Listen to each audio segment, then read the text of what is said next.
जय हिंद, आप सभी को जय श्री राधे राधे।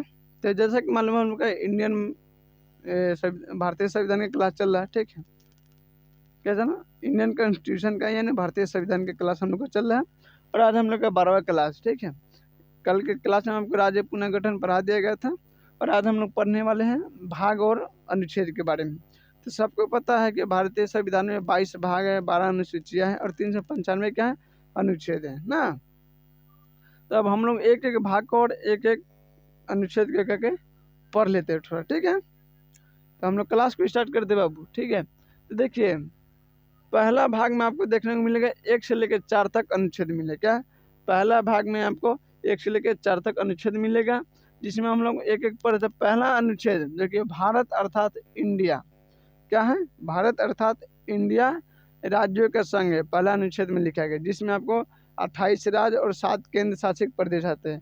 पहले अभी जो कि संविधान में लिखा है 8 है, बाकी अब इसको 7 कर दिया गया है, क्या कि आपको एक आपको घटा दिया गया, ठीक है। तो पहला अनुच्छेद में क्या लिखा है कि भारत अर्थात इंडिया राज्यों का संघ है, जिसमें आपको 28 राज्य और 7 केंद्र शासित प्रदेश आएंगे। दूसरा का अनुच्छेद में लिखा गया है कि इसमें नए राज्यों का प्रवेश या उनकी स्थापना की शक्ति संसद को प्राप्त है, ठीक है। यानी नए राज्य को जो दूसरा राज्य अब आ रहा है तो इसको क्या कर सकता है, संसद मिला सकती है, भारत में ले सकती है, ठीक है। तीसरा का अनुच्छेद में आप देखिएगा, यानी तीसरा का आर्टिकल में, तो इसमें आप देखें नए राज्यों का निर्माण या वर्तमान राज्यों में के क्षेत्र में सीमा या नामों में परिवर्तन कर सकते हैं। जैसे कि आप देख लीजिए कि मैंने जैसे पुराना राज्य जैसे कि बिहार है, तो जैसे बिहार से टूट के झारखंड बना था ना, उत्तराखंड से टूट के उत्तराखंड बना था, मध्य प्रदेश टूट के छत्तीसगढ़ बना, आंध्र प्रदेश टूट के तेलंगाना बना। तो मैंने नए राज्य का निर्माण इसी राज्य में से आप कर सकते हैं, ठीक है। या उस राज्य के जैसे बिहार के सीमा में आप क्या करें परिवर्तन कर सकते हैं, या बिहार के नाम बदल के आप इसको मगध कर दीजिए ना, जनकपुर कर दीजिए, क्या फर्क पड़ता है, मैंने आप इसको कर सकते थे। आर्टिकल 3 में लिखा गया, ठीक है। और 4 में आप पता है कि 4 में जो परिषद क्षेत्रीय परिषद का गठन है, जो कि उत्तरा क्षेत्रीय परिषद, मध्य क्षेत्रीय परिषद और दक्षिणाय क्षेत्रीय परिषद, जिसमें आपको ऊपर जम्मू कश्मीर सब, हिमाचल प्रदेश ये सब आता है उत्तरायण में, मध्य में महाराष्ट्र गोवा ये सब, मध्य प्रदेश ये सब आता है, गुजरात भी आता है, और दक्षिणा में आप देखिए कर्नाटक, आंध्र प्रदेश, केरला, तमिलनाडु ये सब आता है। अब हम लोग पढ़ते हैं बाबू भाग 2। इसमें आपको देखिएगा अनुच्छेद 5 से लेकर 11 तक क्या है, नागरिकता का ये भाग है, ठीक है। नागरिकता का भाग है, जो कि भाग 2 में आपको नागरिकता के बारे में पढ़ाई होगा। और ये अनुच्छेद 5 से लेकर 11 तक है। देखिए भारतीय नागरिकता यानी भारत में एकल नागरिकता है, क्या भारत में एकल नागरिकता मिलेगा, और संयुक्त राज्य अमेरिका में आपको दोहरी नागरिकता मिलेगा। क्या देखिए भारत में एक संविधान है, चाहे वो राज्य का हो चाहे सेंट्रल सरकार का हो, एक ही संविधान है ना। बाकी यूएसए में क्या है कि जो कि यूएसए जो सेंट्रल है यूएसए का, उसका एक अलग संविधान है, और जो उसका 50 को राज्य है, ठीक है, स्टेट, उसका एक अलग संविधान है। तो मानिए कि कोई भी व्यक्ति स्टेट में रहता है ना, तो स्टेट का एक अलग नागरिकता होता है और एक सेंट्रल सरकार का एक अलग नागरिकता होता है, ठीक है। तो दोहरी नागरिकता है कि भारत में एकल नागरिकता है, ठीक है। और इसमें है कि अगर आप मान लीजिए कि भारत में रह रहे हैं, भारत का नागरिकता है, और कुछ दिन आप विदेशों में रहते हैं, यानी मान लीजिए कि अमेरिका में रहते हैं, तो आप दोनों में से दोनों को रख सकते हैं कि एक को रख सकते हैं, तो आप एक ही रख सकते हैं भारत में, ठीक है। अब भारत में तो एक ही रख सकते हैं, अब विदेशों में है तो विदेश में आप क्या पता वहाँ भी ना, बाकी वहाँ 2 को रख सकते हैं आराम से, तो 3 को हो जाएगा, क्या दिक्कत है। तो भारत में बाकी एक ही आप रख सकते हैं, ठीक है। या भारत में रहना चाहते हैं तो यूएसए का नागरिकता छोड़ना होगा, और अगर यूएसए में रहना चाहते हैं तो भारत की नागरिकता आपको छोड़ना होगा, बात समझ रहे। और यहाँ आपको देखिए भारतीय नागरिकता अधिनियम 1955 में यानी 1955 में इसके अनुसार 5 जो कि आधार पर आपको नागरिकता मिल सकता है। पहला आपको जन्म, दूसरा का आपको वंश, उसका बाद पंजीकरण, उसका बाद प्राकृतिकरण या देशीकरण कह लीजिए, या क्षेत्र को शामिल करने पर, यानी 5 प्रकार के आप क्या कर सकते हैं, नागरिकता आप ले सकते हैं। वंश जन्म के आधार पर, यानी आप समझ लीजिए कि 26 नवंबर 1950 तक जो भारत में संविधान लागू हुआ था, 26 जनवरी था ना, 26 नवंबर था शायद यार। हाँ मान लीजिए कि 26 नवंबर, रुक जाइए बाबू थोड़ा, किसका कॉल आ गया भाई।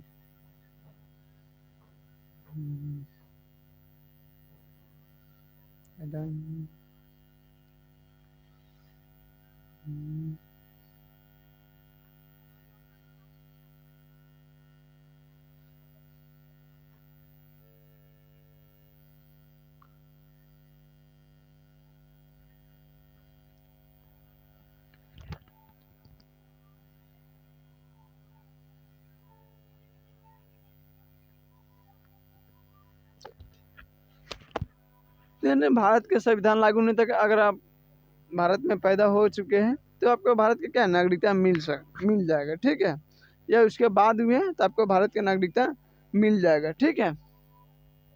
उसका देखिए वंश के आधार पर, मान लीजिए कि आप विदेश में पैदा हुए, चाहे कोई विदेशी व्यक्ति है, और उसका माता पिता में से कोई भी एक व्यक्ति अगर भारतीय है तो उसको नागरिकता मिल सकता है, या दोनों है तो और अच्छा बात है, तो और हटक दिन मिल जाएगा ना। उसका आप देखिएगा पंजीकरण, ठीक है। पंजीकरण मानिए कि आप कोई विदेशी है, चाहे स्त्री हो चाहे पुरुष हो सकते हैं, तो आपको भारत की नागरिकता चाहिए, तो आपको अगर पुरुष है तो भारतीय महिला से आप शादी कीजिए और भारत में रहना पड़ेगा, तो आपको क्या होगा, नागरिकता मिल जाएगा। अगर महिला है तो भारतीय पुरुष से शादी कर लीजिए, आपको भारत की नागरिकता मिल जाएगा, ठीक है। उसके बाद आपका हो गया कि देशीकरण, प्राकृतिकरण नहीं देशीकरण, कुछ गवर्नमेंट सरकार के रूल आपको होता है। जैसे मान लीजिए कि आप गवर्नमेंट सरकार बना दे कि आपको भारत की नागरिकता लेना है, तो आपको कम से कम यहाँ 7 साल या 10 साल आपको या 5 साल आपको रहना होगा, ठीक है, कंटिन्यू, तब जाके आपको भारत की नागरिकता मिल सकता है। और कोई व्यक्ति इसको फॉलो कर देता है, 5 साल 7 साल 10 साल रह जाता है, तो उसको एक पंजीकरण बनता है और उसके तहत आपको क्या होगा, भारत की नागरिकता मिल जाएगा, ठीक है। जिसे देशीकरण भी कह लीजिए। उसके बाद देखिएगा क्षेत्र को शामिल कर, मान लीजिए कोई विदेशी जमीन है, जैसे अभी सामने पाकिस्तान हो गया, अगर पाकिस्तान को भारत में मिला लीजिएगा तो वहाँ जितने पाकिस्तानी है स्वतः ही क्या हिंदुस्तानी बन जाएंगे, यानी भारत की नागरिकता मिल जाएगा। अगर बांग्लादेशी है, अगर उसको भारत में मिला लीजिए तो स्वतः ही बांग्लादेशी सब हिंदुस्तानी हो जाएगा, यानी भारतीय हो जाएगा। या म्यांमार को मिला लीजिए, चाहे नेपाल, किसी को मिलाइए ना, विदेशी क्षेत्र को मिला लीजिएगा तो वहाँ की जो जनता है रहने वाला, तो प्रॉपर क्या भारत का नागरिक हो जाएगा, ठीक है। तो आपको हम बता दिए कि भाग 2 में आपको अनुच्छेद 5 से लेकर 11 तक है, और इसमें नागरिकता के बारे में प्रावधान जिसमें 5 तरीके से नागरिकता ले सकते हैं आपको बता दिया गया है, ठीक है। अब हम लोग पढ़ते हैं मौलिक अधिकार, ठीक है, फंडामेंटल राइट, ठीक है, जो कि आपको भाग 3 में देखने को मिलेगा। और यह अनुच्छेद 12 से लेकर 35 तक है, क्या 12 से लेकर 35 तक है। ऐसे जो कि यूएसए के संविधान से लिया गया है, इसके संविधान से, यूएसए के संविधान से लिया गया, जो कि भाग 3 में मौलिक अधिकार का चर्चा है, और 12 से 35 तक इसमें देखिए, ये मौलिक अधिकार का मैग्ना कार्टा कहा जाता है, अधिकार का मैग्ना कार्टा कहा जाता है, ठीक है। भाग 3 को क्या कहते हैं, अधिकार का मैग्ना कार्टा कहा जाता है, ठीक है।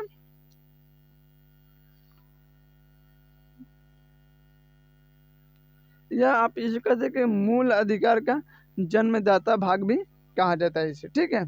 अब हम लोग पढ़ लेते हैं इसको, मौलिक अधिकार में संशोधन हो सकता है कि नहीं हो सकता। देखिए अमूमन की पहले नहीं हो सकते, पहले 7 प्रकार का, जब भारतीय संविधान जब लागू हुआ तो उस समय 7 प्रकार का मौलिक अधिकार था, ठीक है। क्या वर्तमान में 6 प्रकार का मौलिक अधिकार है। एक जो आपको हटा दिया गया, संपत्ति का अधिकार हटा दिया, यानी 7। अब हम लोग को पहले 6 मौलिक अधिकार है, जिसमें देखिए आपका मौलिक अधिकार में संशोधन किया जा सकता है, ठीक है। जैसे कि मान लीजिए कि आपको अभी 6 प्रकार का अधिकार है, ना।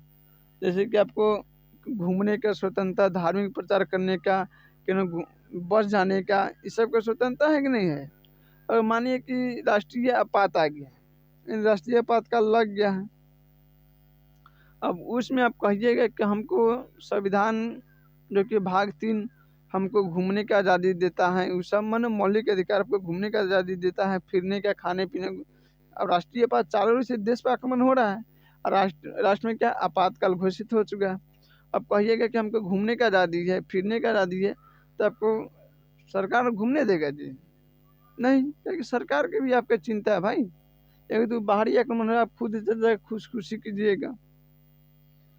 जैसे कि आपको 21 में पढ़िएगा, प्राण एवं देही की स्वतंत्रता, आपको मरने का भी अधिकार नहीं है, आप जी सकते हैं सिर्फ। तो बात समझ रहे हैं, इसको संशोधन किया जा सकता है। बात समझ रहे हैं, कब किया जा सकता है? जब राष्ट्रीय आपात के दौरान इसको किया जा सकता है और अनुच्छेद 352 के तहत, ठीक है। जीवन एवं व्यक्तिगत स्वतंत्रता छोड़ के, माने जीवन एवं व्यक्तिगत अधिकारों को छोड़कर अन्य मौलिक अधिकार को स्थगित किया जा सकता है। बात समझ रहे हैं, आप जीवित रहिए, आपको जो खाने पीने के लिए अब जो आज़ादी है आपको मिल रहा है, तो आप वही खाइए। ये भी नहीं कि अब हमारा मन कर रहा है पिज्ज़ा खा के हम चल देते हैं दिल्ली, मुंबई, कोनो बड़ा शहर में चल जाते हैं, तो नहीं, आपको जो है वही खा के आपको घर में रहना है, ठीक है। हाँ, कुछ आपको मूलभूत जो ज़रूरी है जो आपके घर के पास में मिलता है, तो आप लेके आ सकते हैं।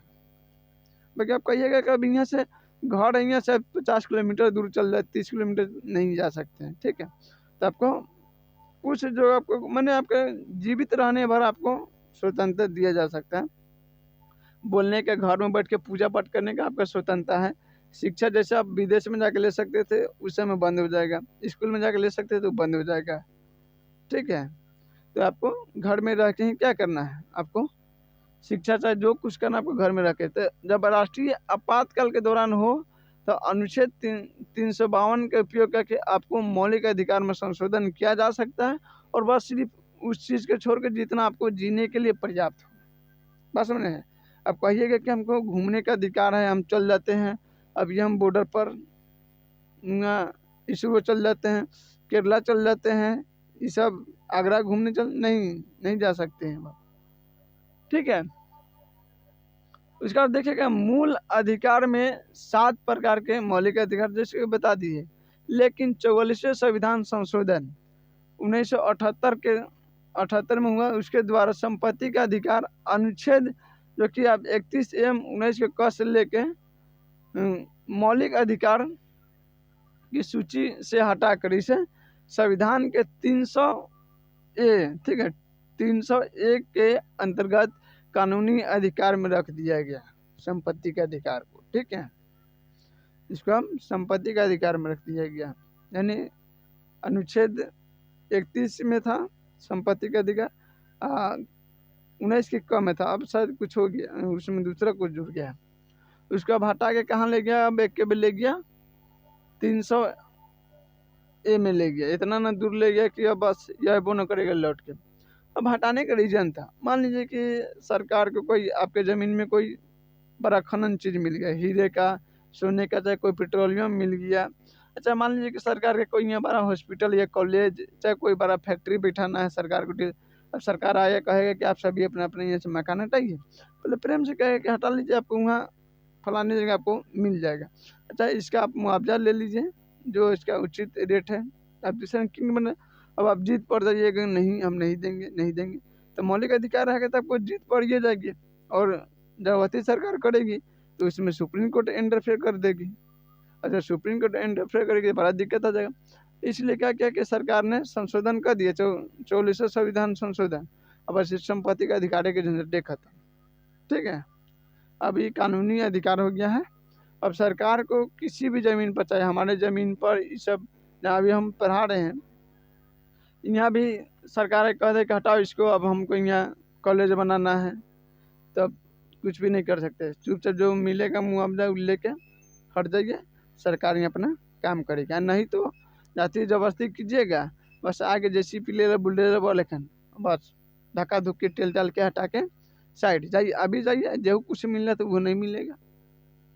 बात समझ आ रहा है। फिर जाइएगा सुप्रीम कोर्ट दौड़ तो सुप्रीम कोर्ट डांट लगाएगा, जब तुमको मिल रहा था छुट्टा तो नहीं तो लिया क्या नहीं। बात समझ रहा है। तो संपत्ति के अधिकार को हटा के अब क्या कहते हैं 301 के अंतर्गत रख दिया गया। ठीक है, अब हम लोग पढ़ लेते हैं मौलिक अधिकार के बारे में। क्या मौलिक अधिकार की हम लोग का जो कि पढ़े हैं कि बाबू भाग 3 में 12 से लेकर 35 तक है, तो 2 में तो हम लोग यहाँ तक पहुँच गया। उसके बाद हम लोग पढ़ रहे हैं कि अब हम लोग का प्रॉपर मूल अधिकार शुरू होता है कहाँ से, कौन कौन अनुच्छेद में क्या क्या हम लोग का राइट है। ठीक है, तो उसके बारे में हम लोग बता देते हैं। देखिए आर्टिकल 14 से लेकर 18 तक आपको समानता का अधिकार है। क्या समानता का अधिकार है, आप कहीं भी रहिए आपको एक समान रखा जाएगा। आप जाति बड़े हैं छोटे उस सब से कोई मतलब नहीं है, आप कौन जाति से आते हैं, पढ़े कि नहीं पढ़े, नहीं पढ़े, सबको आपको कोई मतलब नहीं। आप क्या है, आप सिर्फ मानव है तो मानव है। ठीक है ना, आप भारतीय है तो भारतीय है ना, आपको समानता का अधिकार आपको देखने को मिले, कोई छुआछूती सब नहीं है। उसका आप देखिएगा कि आर्टिकल 19 से लेकर 22 तक क्या है, आर्टिकल 19 से 22 तक आपको स्वतंत्रता का अधिकार है। आप कहते हैं घूमिए फिरिए, किसी से बैठिए, किसी ने खाइए, कहता हूँ जाकर बच जाइए, इस सब का आपका अधिकार है। व्यापार कीजिए। ठीक है, अभी ना सोचेगा कि जो सरकार इलीगल मानते उस चीज़ का व्यापार कर दीजिए। बात समझ रहे हैं, उसका नहीं करना। जैसे कि आपको दैनिक जीवन चलने के लिए आपको दुकान दौड़ी आप कर सकते हैं। ठीक है, यह स्वतंत्र है, आप अपना धर्म प्रचार उचार ये सब अपन जो कि आंदोलन स्वतंत्र रूप से कर सकते हैं, बाकी मार काट वाला हिंसक नहीं होना चाहिए। इसका आप देखिएगा कि आर्टिकल 23 से लेकर 24 तक आपको शोषण के विरुद्ध अधिकार है। ठीक है, आपको कोई काम करवा के पैसा नहीं दे रहा, आपको शोषण कर रहा है जबरदस्ती, जो कि आपको क्या है मजदूरी करवा रहा है, तो आप उसके विरुद्ध आप लड़ सकते हैं और सरकार आपको साथ रहेगा। ठीक है, यानी कानून। इसका देखिए अनुच्छेद 25 से लेकर 28 तक आपको धार्मिक स्वतंत्रता है। क्या धार्मिक, आप किसी भी धर्म को मान सकते हैं, फॉलो कर सकते हैं, आप किसी भी धर्म के तो अपना प्रचार प्रसार पूजा पाठ कर सकते हैं, मंदिर मस्जिद कुछ भी अपना बनवा सकते हैं। ठीक है, एक दूसरे की ज़मीन में नहीं बनवा देना है। समझ आ रहा है। तो आपको 25 से 28 तक आप क्या है धार्मिक स्वतंत्रता है। फिर अनुच्छेद 19 और 30 में देखिएगा आपको संस्कृति एवं शिक्षा का अधिकार है। जो आपका संस्कृति है, कल्चर है, आप उसे फॉलो कर सकते हैं। आपको शिक्षा का अधिकार है, आप जो शिक्षा ग्रहण करना चाहते हैं, मेडिकल साइंस करना चाहते हैं मेडिकल साइंस कीजिए, IIT करना चाहते हैं IIT कीजिए, आप पॉलिटिशियन करना चाहते हैं तो पॉलिटिशियन कीजिए, LLB करना चाहते हैं LLB कीजिए। मैंने आपका जो इच्छा करने पढ़ने के आप पढ़ सकते हैं। कोई धार्मिक साधु संत बनना है, आपको धार्मिक किताब पढ़ना वो भी पढ़ सकते हैं, कोई दिक्कत नहीं है। ठीक है, तो संस्कृति और शिक्षा का आपका अधिकार कौन देता है, 29 और 30। ठीक है, उसके बाद आते हैं 32 में। ठीक है, अनुच्छेद 32 या आर्टिकल 32 कर लीजिए। इसी में आपको संवैधानिक उपचार का अधिकार है। क्या संवैधानिक उपचार का अधिकार, जैसे कि मान लीजिए कि जो आप ऊपर इतना पढ़ रहे हैं, इतना घूमने फिरने खाने पीने, हाउ उपचार, हाउ स्वतंत्रता, हुआ पढ़ना है, हाउ मन करना है। ठीक है, तो इस सब का गारंटी कौन लेता है, आर्टिकल 32।